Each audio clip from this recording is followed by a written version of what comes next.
Amina courait dans les rues de Paris, le cœur battant à un rythme effréné, presque comme si elle voulait faire face à l'urgence de la situation.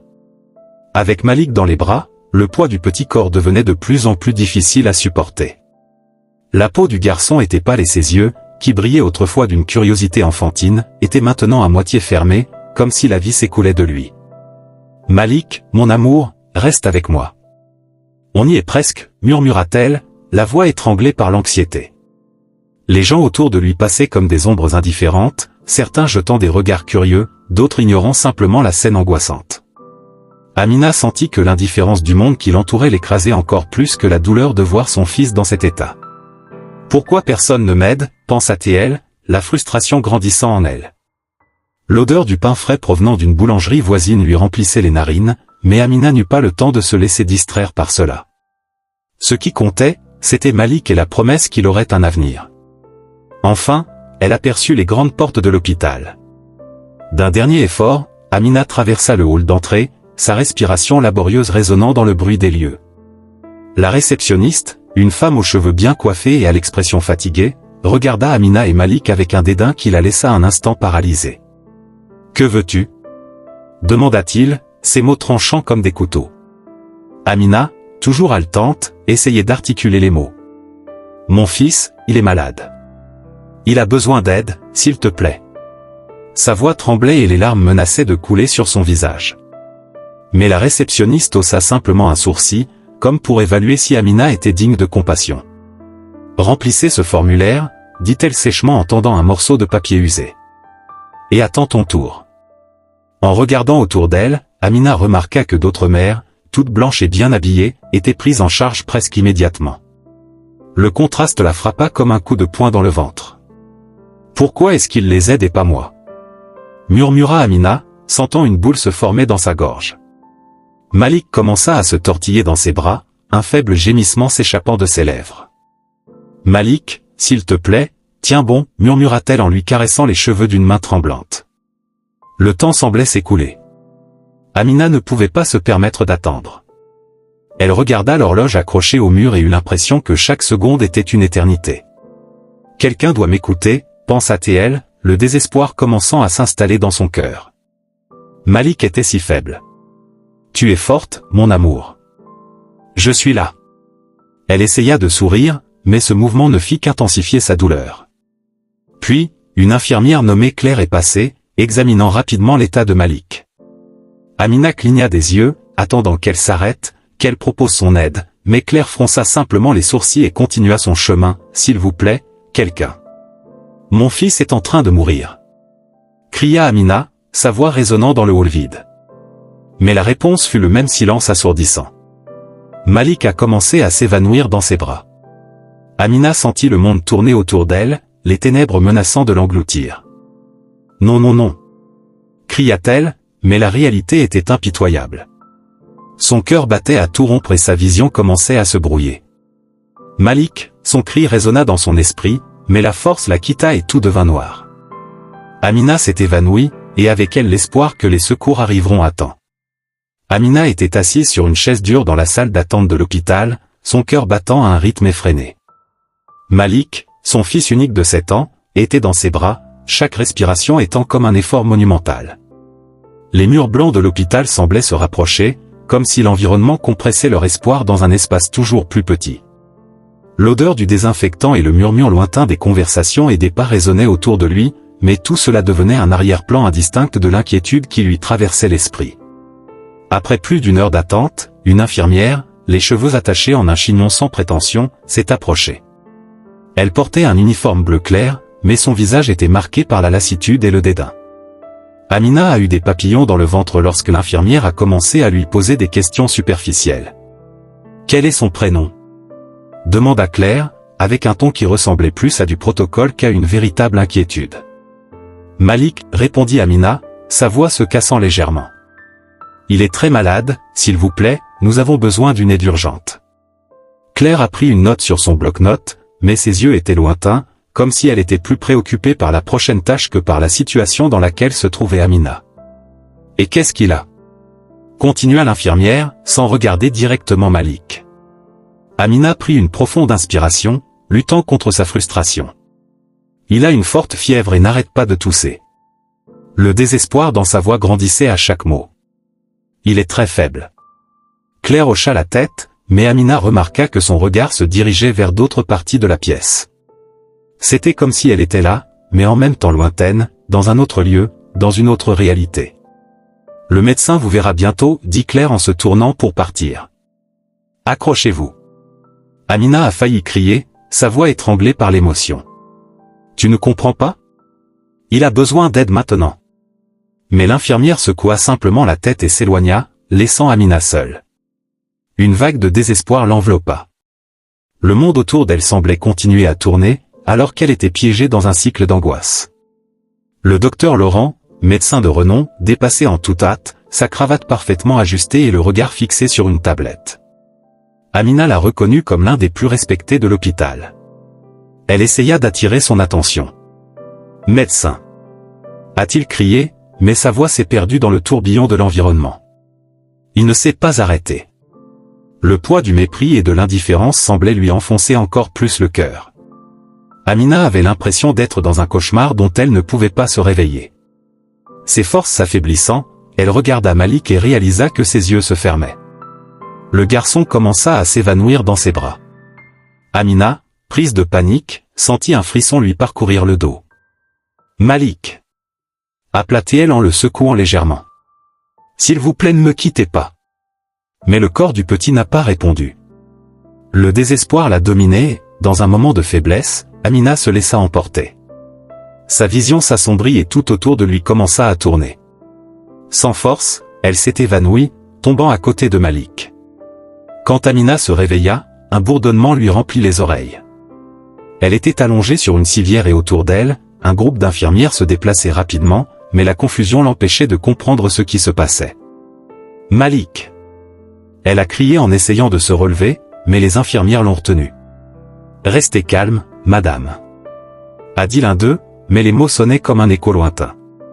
Amina a vu l'une des infirmières emmener Malik, son petit corps étant traîné sur une civière. Le désespoir l'a repris. « Où emmènes-tu mon fils ?» cria-t-elle, la voix pleine d'angoisse. Mais personne n'a répondu. Le désespoir l'enveloppait comme un nuage noir. Sans réfléchir, elle se releva, ignorant la douleur et la faiblesse. La seule chose qui comptait, c'était Malik. Elle avait besoin de le retrouver. Amina se jeta dans le couloir, déterminée à découvrir ce qui se passait, quitte à affronter le monde qui semblait s'être retourné contre elle. Amina se leva du sol froid de la salle d'attente, le cœur battant la chamade et l'esprit en ruine. Ses yeux pleins de larmes étaient fixés sur la civière où Malik avait été emmené. Le désespoir l'envahit et une force primale la poussa à courir après les infirmières. Cependant, lorsqu'elle a atteint la porte des urgences, elle a été arrêtée par 2 robustes agents de sécurité. « Vous ne pouvez pas entrer ici. »« Partir !» cria l'un d'eux d'un ton autoritaire, croisant ses bras robustes sur sa poitrine. « S'il te plaît. Mon fils. Il a besoin de moi. » Amina plaida, sa voix craquelait de peur et d'angoisse alors qu'elle tentait de briser le blocage. Des larmes coulaient sur son visage, mais le regard des agents de sécurité était impassible, comme si sa douleur ne faisait pas partie de leur réalité. « Ce n'est pas un endroit pour vous. Retourne là où tu étais. » a insisté l'autre agent de sécurité, regardant avec mépris. À ce moment, Claire, l'infirmière qui s'était approchée d'Amina plus tôt, surgit du fond du couloir. Elle hésita en voyant la scène. Le conflit interne la consumait. « Attends, » dit Claire, sa voix, bien qu'hésitante, coupait la tension dans l'air. « Que se passe-t-il ici ?» Elle essaie de s'introduire par effraction aux urgences, a répondu l'un des agents de sécurité, sans cacher son irritation. « Non, je n'entre pas en infraction, » intervint Amina, sa voix étant désormais un plaidoyer. « Mon fils est à l'intérieur. Il pourrait être en train de mourir. » Claire a regardé Amina dans les yeux et a vu un véritable désespoir. « Reculez » a-t-elle demandé aux gardes de sécurité, « laissez-moi voir ce que je peux faire. » Les agents de sécurité échangèrent des regards à contre-séhur, mais finirent par s'éloigner un peu, permettant à Claire de se rapprocher d'Amina. « Ce qui s'est passé ?» demanda Claire, l'inquiétude commençant à apparaître sur son visage. Amina prit une profonde inspiration, essayant de se ressaisir. « Malik, il était tellement malade. J'ai couru ici et, ils l'ont emmené et je ne sais pas s'il va bien. S'il vous plaît, laissez-moi le voir. Claire fronça les sourcils. Elle savait que le protocole était souvent strict, mais rien ne pouvait justifier la douleur ressentie par Amina. Je vais essayer d'aider. Attends ici, dit-il en se dirigeant déjà vers la porte. Alors que Claire s'éloignait, Amina ressentit un élan d'espoir mêlé de désespoir. Le temps semblait s'écouler et chaque seconde était une éternité. S'il te plaît, Malik, ça va, se murmura-t-elle en regardant nerveusement la porte des urgences.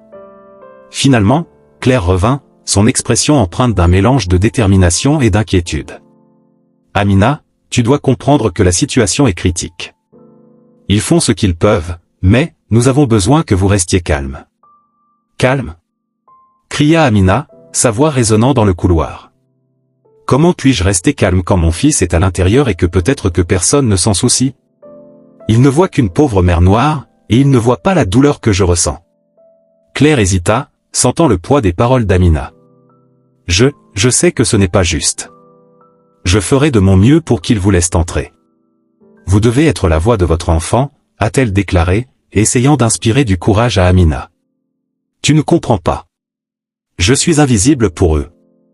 Amina répondit, sa voix étant désormais un murmure, le poids de l'impuissance l'écrasant. Tu n'es pas invisible, déclara Claire, la voix plus ferme. Je vais me battre pour toi. Allons-y ensemble. À ce moment-là, Amina sentit une petite flamme d'espoir s'allumer en elle. Si Claire était prête à l'aider, il y avait peut-être une chance. Elle avait juste besoin d'un moment, d'une opportunité d'être entendue. Forte de cette détermination renouvelée, Amina s'est préparée à affronter tout ce qui arriverait. Elle n'allait pas abandonner Malik. Pas tant qu'il y avait un souffle dans son corps. Alors que Claire se dirigeait à nouveau vers les urgences, Amina la suivit d'un pas hésitant mais déterminé. Le système pouvait essayer de la faire taire, mais elle était prête à crier jusqu'à ce que sa voix soit entendue. Amina était paralysée, son cœur s'emballant, alors qu'elle regardait les médecins autour de Malik. Ils en discutèrent sur un ton clinique, comme s'il s'agissait simplement d'un cas parmi d'autres, d'une statistique à résoudre. L'environnement était stérile et froid, plein de machines qui bipaient sans cesse, mais la seule chose qu'Amina pouvait entendre était l'écho lointain de ses propres supplications. Malik était là, si petit et vulnérable, entouré de professionnels qui semblaient aussi éloignés de lui que les étoiles qui brillaient dans le ciel nocturne. Nous avons besoin d'un diagnostic plus précis.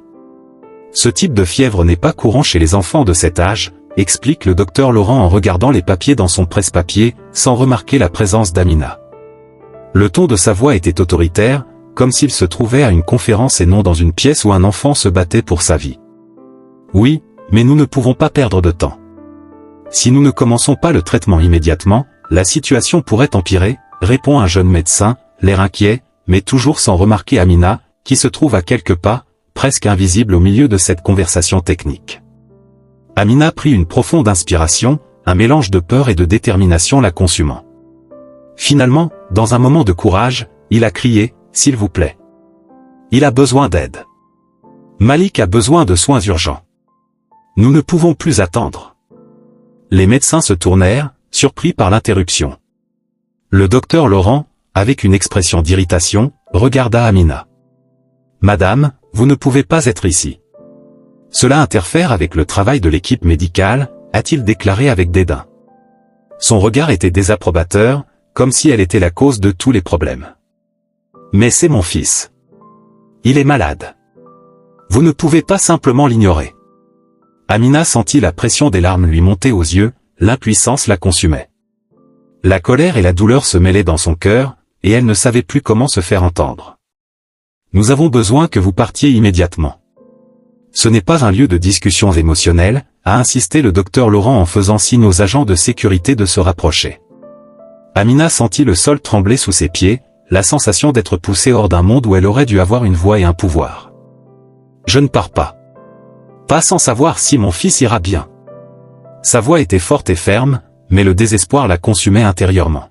« Si vous n'agissez pas maintenant, il pourrait mourir. » Claire, qui avait regardé la scène de loin, sentit son cœur se serrer.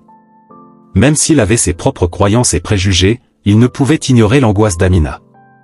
L'infirmière hésita, son esprit luttant entre la loyauté envers le médecin et l'empathie qui commençait à lui monter dans la poitrine. Docteur Laurent, on devrait peut-être réfléchir à sa situation, dit Claire, essayant de trouver du courage malgré la pression. Quelle situation? Répondit-il d'un ton sarcastique.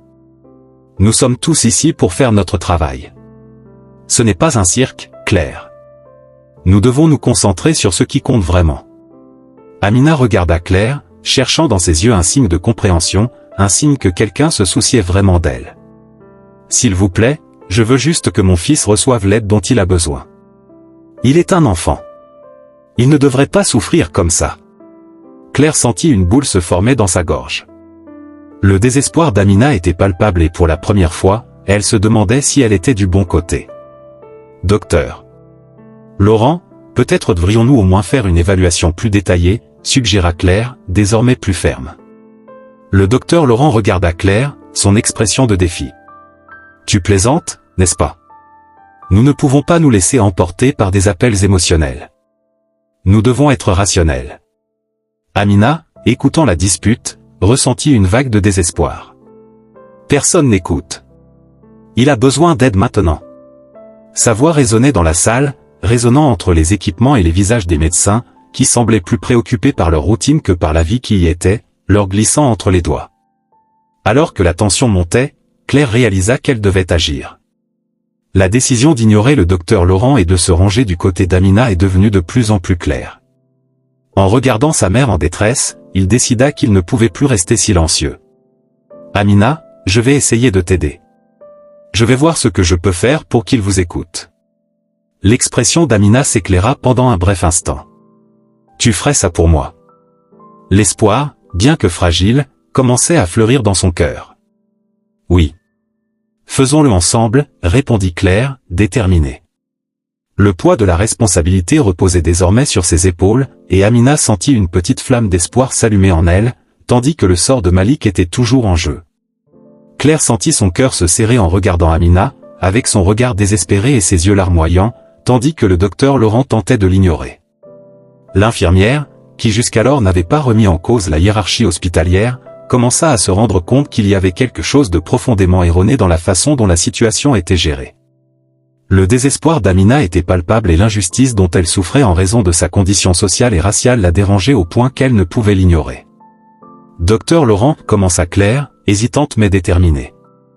Je crois que nous devrions écouter ce que maman a à dire. Malik pourrait être en danger et nous avons besoin de toutes les données disponibles. Le docteur Laurent se tourna vers elle, le regard rempli de dédain. Claire, on n'a pas le temps pour les émotions. Nous devons nous concentrer sur ce qui compte vraiment ici, la médecine. Nous ne pouvons pas nous laisser emporter par des appels sentimentaux. Mais ce n'est pas seulement une question médicale. Répondit Claire, sentant l'indignation monter en elle. Il s'agit d'une vie. Malik est un enfant et sa mère est là, cherchant désespérément de l'aide. Nous ne pouvons pas simplement l'ignorer. Amina, en écoutant la conversation, a ressenti une petite étincelle d'espoir. Elle s'approcha de Claire, la voix tremblante mais ferme.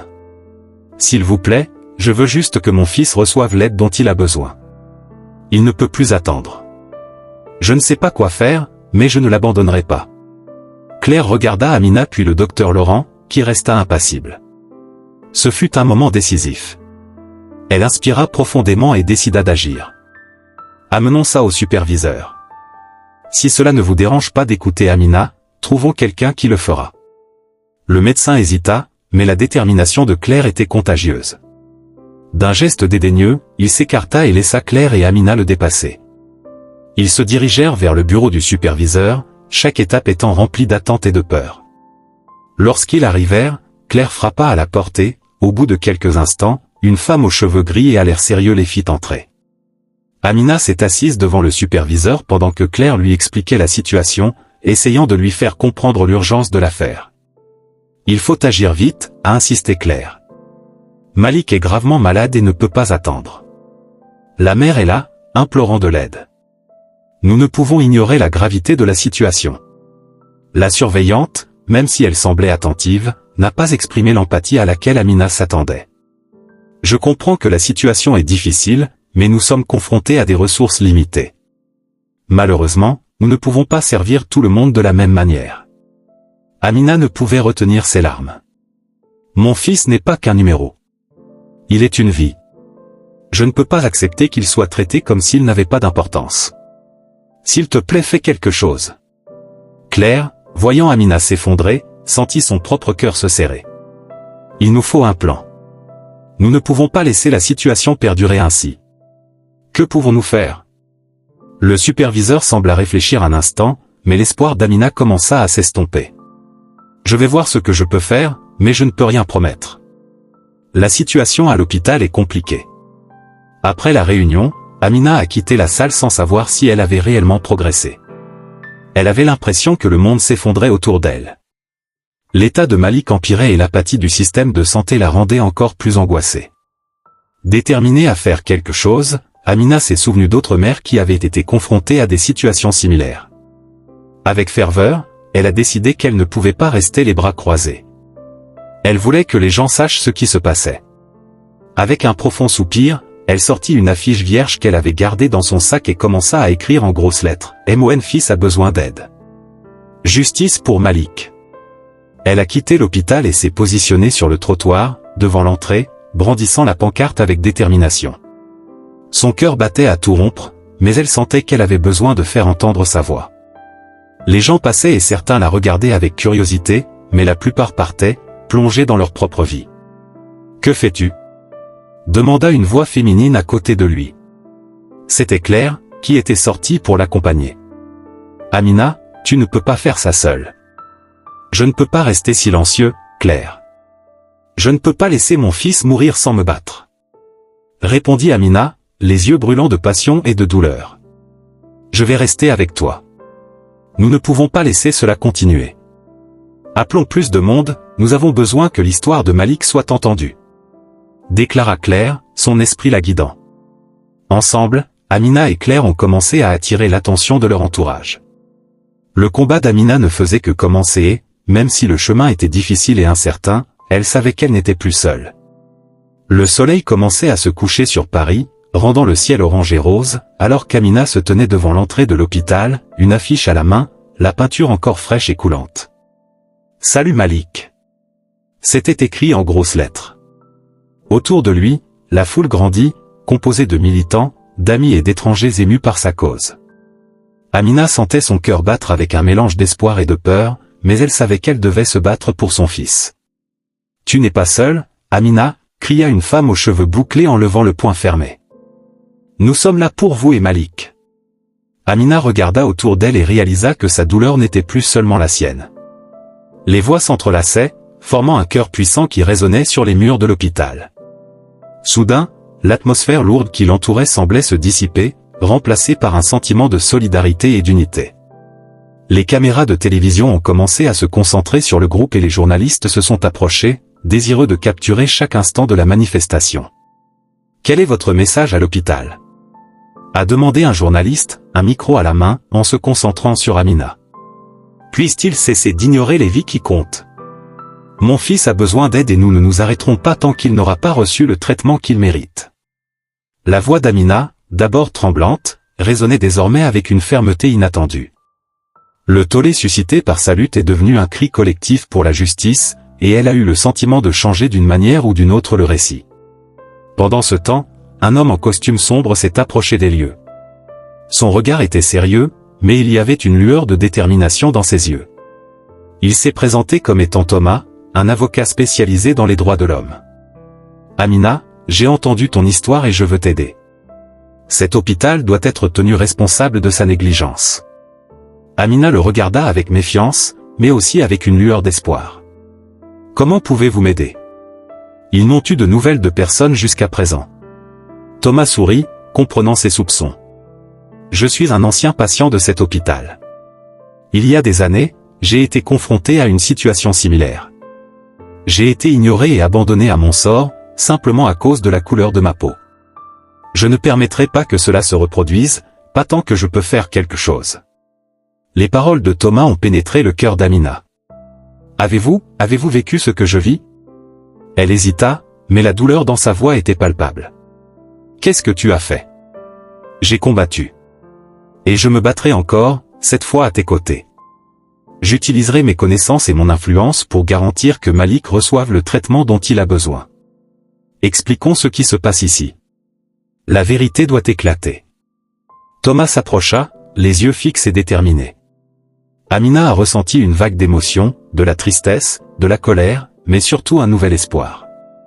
Feriez-vous vraiment ça pour nous? Oui, Amina. Ce n'est pas seulement pour vous. C'est pour tous ceux qui ont été réduits au silence et ignorés. Ensemble, faisons du bruit.